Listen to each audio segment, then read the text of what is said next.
This is Democracy Now!, democracynow.org, the War and Peace Report. I'm Amy Goodman with Nermeen Sheikh. On Friday, President Biden will continue. He will be making his first trip to the Middle East of his administration as he heads to Saudi Arabia for talks with Saudi officials and to attend a summit of Gulf allies. He's the first U.S. president to fly directly from Israel to the Saudi port city of Jeddah, is expected to ask Crown Prince Mohammed bin Salman to pump more oil. The trip comes despite Biden's pledge during the presidential debate in 2019 to make Saudi Arabia a pariah for the state-sponsored killing of the Washington Post columnist Jamal Khashoggi. President Trump has not punished senior Saudi leaders. Would you? Yes, and I said it at the time. Khashoggi was, in fact, murdered and dismembered, and I believe in the order of the Crown Prince. And I would make it very clear, we were not going to, in fact, sell more weapons to them. We were going to, in fact, make them pay the price and make them, in fact, the pariah that they are. That was then presidential candidate Joe Biden speaking in a debate in 2019. Before his trip, President Biden wrote an op-ed that appeared in the very paper where Jamal Khashoggi was a columnist, the Washington Post, titled, "Why I'm Going to Saudi Arabia," saying, quote, "In Saudi Arabia, we reversed the blank check policy we inherited. I released the intelligence community's report on the murder of Jamal Khashoggi, issued new sanctions, including on the Saudi Arabia's rapid intervention force involved in his killing, and issued 76 visa bans under a new rule barring entry into the United States for anyone found to be involved in harassing dissidents abroad. My administration has made clear the United States will not tolerate extraterritorial threats and harassment against dissidents and activists by any government," he wrote. Last year, President Biden approved a $650 million arms sale to Saudi Arabia. Earlier this year, Biden signed off on the sale of $5 billion to weapons to Jordan, the United Arab Emirates, and Saudi Arabia. For more, we're joined by Sarah Leah Whitson, Executive Director of DAWN, that's Democracy for the Arab World Now, which is a co-plaintiff with Khashoggi's fiancé, Hatice Cengiz, in a lawsuit against the Saudi Arabian Crown Prince Mohammed bin Salman for Khashoggi's murder.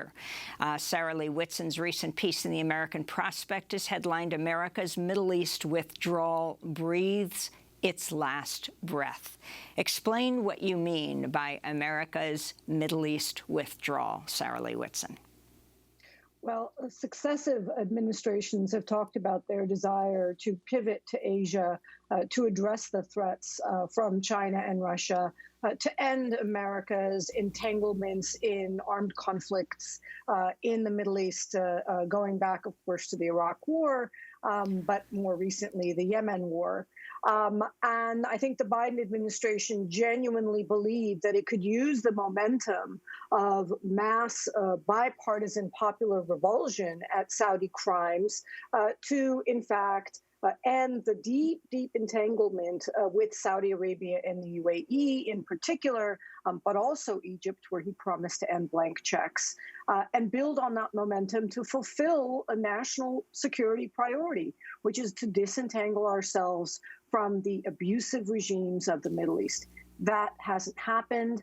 He has, in fact, reversed and gone full force, doubling down in an unprecedented way in the wake of the war in Ukraine to recommit and drastically expand America's military support for the most abusive regimes in the Middle East, in particular Saudi Arabia and the UAE. And can you explain, Sarah Lee, what exactly is this reportedly imminent defense alliance that the new U.S. is negotiating or discussing with Saudi Arabia as well as with the UAE? Well, I wish I could tell you more, other than we know that this defense agreement is probably actually completed, if you believe the Israeli prime minister, who said that the agreement is already signed and being implemented and has already been implemented, according to the Israeli prime minister, former Israeli prime minister now, to shield off attacks. The defense agreement, as far as we know, at minimum includes unified air defenses, unified intelligence sharing, a unified reaction to aerial threats. what it obligates the United States to do, what exactly the commitments are that President Biden is making to the autocracies and apartheid governments of the Middle East. We don't know because he hasn't told us. And I believe that the reason the Biden administration is keeping this secret from the American people is the same reason he penned that op-ed in the Washington Post. It's shameful. He knows it's shameful. If it was something to be proud about, they would have been boasting about it to the rafters. He knows that it is a conciliatory, humiliating capitulation to the Gulf governments and to Israel in order to win them back as reassuring them that the United States has their back no matter what. Sarah Lee, this is perhaps especially striking because, as you point out in your piece in Prospect magazine, the Saudis appear to have repeatedly spurned U.S. demands with respect to Russia following their invasion of Ukraine. Could you elaborate on that? And the United Arab Emirates has not been any more forthcoming. Well, I think across the board, it's not just in the Middle East. You have seen much of the world turn its back on the United States in terms of its demand for unquestioned support to fight against Russia. This does not coincide with their interests. And in the case of the Middle East, in the case of Saudi Arabia, in the case of UAE, two governments that depend entirely on U.S. military protection for their survival, they refused. The UAE refused to support a UN Security Council resolution to sanction Russia, and they only agreed to a toothless General Assembly resolution condemning the invasion after a great deal of pressure from the United States and some of its European allies. They, of course, are not parties to the sanctions on Russia. And just recently, we have had the head of state in the UAE travel to Russia. We know that they have continued to host numerous fleeing Russian oligarchs and to house their giant yachts, and that they have deep, deep property investments in Dubai. So while these Gulf states demand that we support them in their conflicts, they have done not even the barest minimum to reciprocate and show support for the war against Russia. So what is your response to President Biden? Clearly going to Saudi Arabia to lower prices at the gas pump. Tell us about the latest in the investigation to Khashoggi and Dawn's lawsuit together with the Khashoggi, Jamal Khashoggi's fiancé, against the Crown Prince. Where does the Biden administration stand on this? Well, I guess taking your first question first, in terms of Biden's trip to Saudi Arabia, I think it's very important to emphasize that no one is demanding that the United States cut off relations with Saudi Arabia, quote unquote, rupture relations with Saudi Arabia. What we are demanding, what many others are demanding, is that we normalize our abnormal relationship with Saudi Arabia, which entails unmatched political and military support in terms of arms sales alone. What we are demanding is that we distance ourselves from supporting militarily a psychopathic madman who has been responsible for the slaughter of hundreds of thousands of people in Yemen. This does not serve America's interest. It does not serve America's interest to prop up an unaccountable, unelected, sociopathic murderer who will be around for decades to come once he gets the security agreement in particular. With respect to Dawn's lawsuit with Khadija Cengiz against Mohammed bin Salman and his co-conspirators, the judge just last week asked the Biden administration to weigh in on whether or not they want to grant immunity to Mohammed bin Salman from our lawsuit, immunity that he should not be entitled to because he is not head of state. His father, King Salman, is the head of state. And so we are waiting to see whether the Biden administration will really go as far as not the opposite of what Biden promised, not to hold Mohammed bin Salman accountable, but to make sure that he is immune from accountability in the one remaining lawsuit to hold him accountable for this murder. I think that would be shocking and unprecedented. U.S. courts have ruled in the past that crown princes are not entitled to sovereign immunity. If the Biden administration creates new law by asking the court to grant him immunity, that will be a really shocking stab in the back and of course, a total break of President Biden's own promises. Sarah Lee, you mentioned the question of arms sales in your piece. You also say, of course, that Saudi Arabia is the largest importer of U.S. weapons. You point out in the piece that both Secretary of State Antony Blinken and Defense Secretary Lloyd Austin have, quote, deep and long-standing commercial and personal ties to the defense industry. Could you elaborate on that?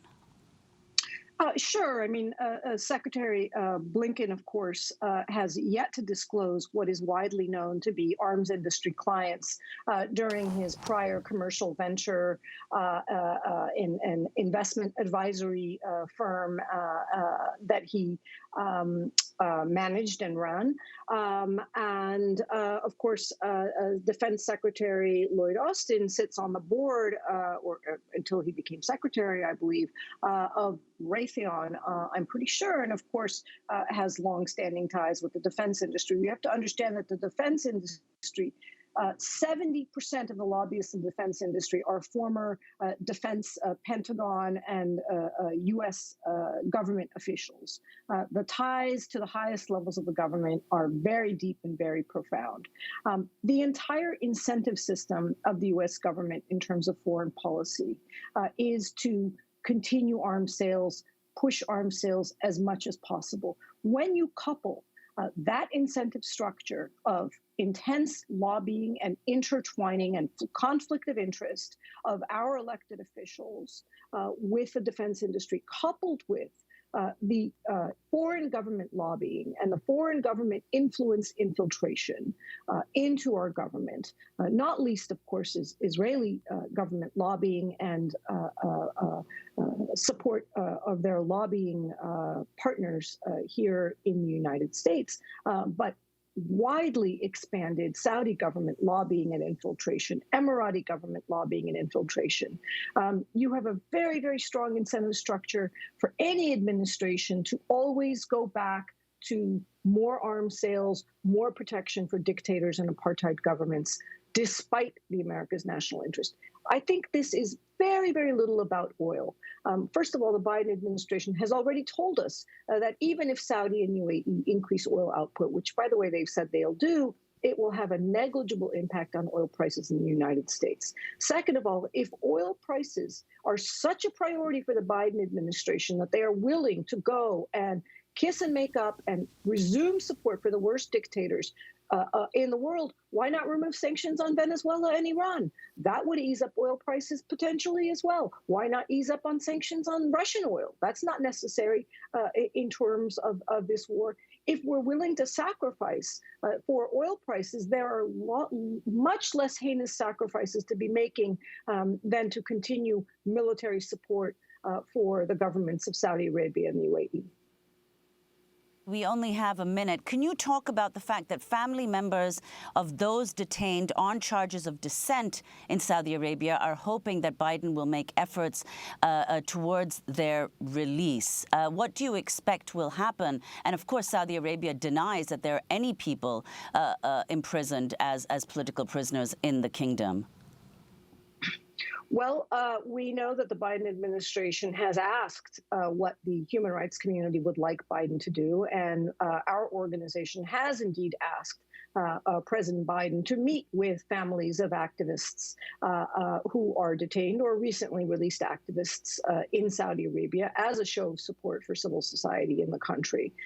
We doubt very much that he will do any of that in Saudi Arabia, nor do we have much faith that American demands for human rights reforms in Saudi Arabia, including the release of imprisoned scholars, academics, writers, journalists in the country, will be heard by Mohammed bin Salman. We can expect Mohammed bin Salman to respond exactly as he did reportedly in meeting with Jake Sullivan, which is to tell him to shut up.